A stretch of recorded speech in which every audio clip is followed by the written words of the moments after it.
Hello and welcome. I'm Sam Califer, your host for Vision, the show all about the College of Arts and Sciences as well as its faculty and students. Today I'm joined by Greg Thorn. He's an assistant teaching professor in the Department of Communication, Media, and Theater, and I wanted to have him on to talk about the upcoming TheatreMSU season. So Greg, thanks for being on the show. Thanks for having me. Excited to have you on. I love getting to talk about theater. I think there's just so much fun and so much energy there. But first, I was hoping you could just introduce yourself and tell me a bit about what you do here on the Mississippi State campus and for TheatreMSU. Sure thing. So my official title, like you said, assistant teaching professor. My area in theater is lighting and sound design. I've also been brought into projections as well, just because that's just so related. It's kind of hard to get away from it.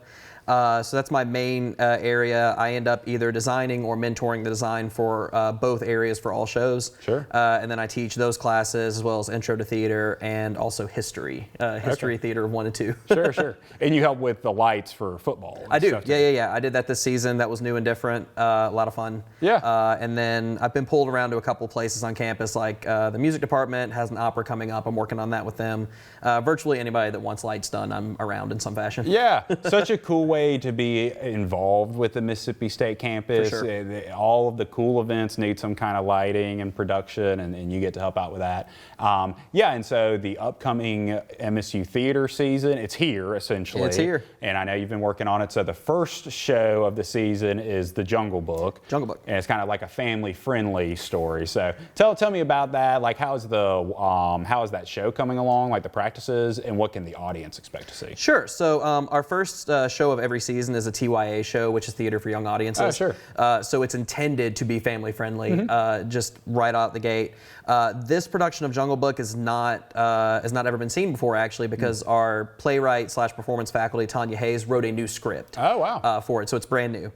Still using the original story, just done differently. Sure. We're also doing a bit of a storyteller's theater angle with it, so there's a lot of shadow puppets being involved, as well as the actors running in front of the screen and playing as well. It'll be a good time. It is fully student designed. I had to double check myself there. Sure. So we have a student scenic designer, lighting designer, and sound designer for the show. That's awesome. And then we obviously, as faculty, stepped in and did the rest of the tech stuff that was required. Tanya did direct it as well, but she has an assistant director, student as well. So Sure. it's very, very heavy on the student front. Yeah, and I think that's something people don't realize with the theater unit is it's not just the acting. Like they get real hands-on experience. We have to. with all and the lighting and the set design, and those are such practical skills. So even outside of theater, so I think that's super cool. Okay, I have to ask you. This is what I'm very excited to ask you about this. You all are doing a version or an adaptation of The Night of the Living Dead. Yeah. And then there's some events surrounding that. Yeah. So tell me more about that. Okay, so you're a Halloween buff, I can take it? Yes, that's right. Yeah. Good. Yeah. So we are doing Night of the Living Dead on Halloween weekend. It'll be Wednesday or Thursday. Don't quote me on that because I'm drawing a blank right now. I'm in tech right now, so my brain's kind of breaking. It goes through that following Sunday. So it's 4 straight days. Sure. So it's a comedic adaptation of the original movie. Oh, wow. And it's funny. Yeah. Like I don't laugh at reading scripts at this point, but the faculty actually walked in at one point and went, "You okay?" Wow. And I was just dying. It's hilarious.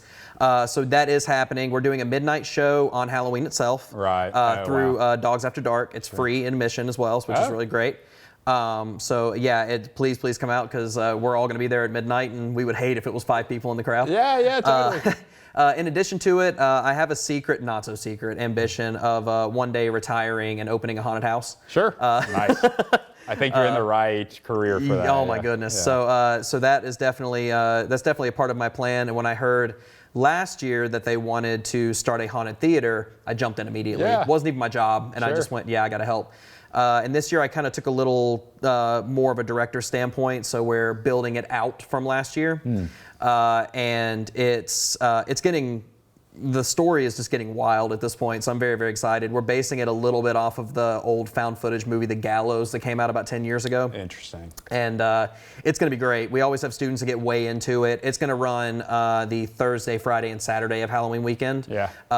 It is free admission. Sure. And donations are welcome, though, to Starkville Strong. Okay. That is our charity we're working with. Yeah. So it's a good time. If you don't want to bring anything, no one's going to stop you from going in anyway, but we encourage it. But it's going to be a great time. Yeah, I think that's just such a cool, perfect flux of things going on. It's fun for the students. It's great experience for your students. For sure. And then obviously there's the charity aspect and helping the community out. Tell me more about what is the stage going to look like? Is it going to be gross, the makeup? For Night of the Living Dead or the Haunted Theater? Or for both, I guess. Okay. Yeah. Haunted Theaters, we're still in flux. We're working on that right now. So we'll get there. But Night of the Living Dead's actually just going to be the house. It's I don't want to give too much away. Yes. But it's I've seen the initial set renderings that will change a little bit, but it's a standard house that we're going to hide a lot of stuff in. Oh, wow. Sure. It's the best way I know how to put it. That is so cool, and I think that's just, if you're listening to this and you want something fun to do on Halloween night, go to the midnight show. Absolutely. What else is there? It's free, it's there, why not? Yeah. And it's absolutely hilarious. Yes. I think that's so awesome. I think it's a cool that you're offering it for free and in this kind of way, that midnight showing that's kind of geared for students and their groups of friends to go. So yeah, I just think that's so cool. And talking with you and everyone in theater, it just really feels like there is that real passion and it comes across in the work. So those are your first two shows. I'd love to hear about the rest of the season and what was when y'all are making a season, I guess. Well, how does that go? Do you get to pick? Are there only so many you can choose from? I'd love to just hear about the season as a whole. Sure. So we tend to sit down as a faculty, and then we've added another non-theater faculty to a what we call our play selection committee, where we will sit down and go all right, this is what we're thinking for this season. We know the TYA show is always there. Sure. We have certain rotations. So next year is possibly a Shakespeare coming back, for example. So we always tend to just parse through that.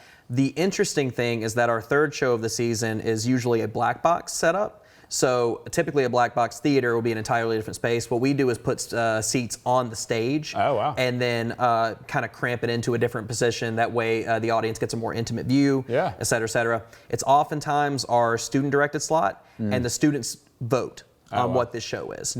We give them a list, and they bracket style it all the way down to the end. So they selected Fahrenheit 451 this year. Last year they selected Medea. And you would expect the students to pick some kind of wild comedy or something. They keep picking these heavy classics. So that's our next one, following Night of the Living Dead. And it will be a very interesting project because we're bringing in some computer science guys to do projections as well, which we have not done before.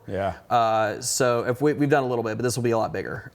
So we're doing projections, mixture with LED tape that I'm still fighting against, but it's going to be happening. Sure. From a lighting perspective, it's just a lot of work, but it ends up being great. So that's happening. It is student directed by our senior Rachel Kate Thagard, who is just awesome. And it should be a really, really good time. The students are pumped on this one, which means most people have read the book in high school, so they kind of know what they're getting into. But we're really, really excited to throw fire projections all over the stage. Oh, wow. Yeah, sure. Is it going to be holograms or something? No, or when you say projections? Two big set pieces that are going to just shoot a projector onto each one and put up images and shoot them wherever we need them to go. Sure. Should be a good time. Yeah, that's super. So are those y'all kind of have specific types of plays you try to do each season to give the students maybe the experience that they might need? Yeah, so we kind of rotate in and out. Every other year is a musical, so that's what this year is, and I'll get to that when we go to the next show. Right.